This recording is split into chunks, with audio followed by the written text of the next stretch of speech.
Hello বন্ধুরা, আমি আজকে কি রান্না করছি বলো তো?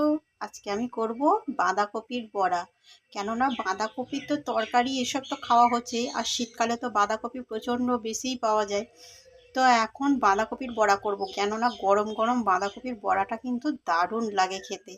আর গরম ভাত হবে তার সাথে, উফ, জমে যাবে পুরো। তোমরা সন্ধেবেলা মুড়ির সাথেও খেতে পারো।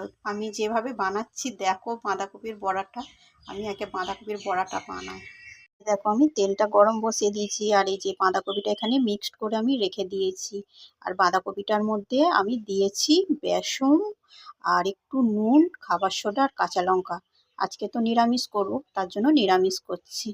তেলটা তো গরম হয়ে গেছে, একটা একটা করে এবার ভেজে নেব। এই যে দেখো, আমি এইভাবে বড়াগুলো সব ভেজে নেব।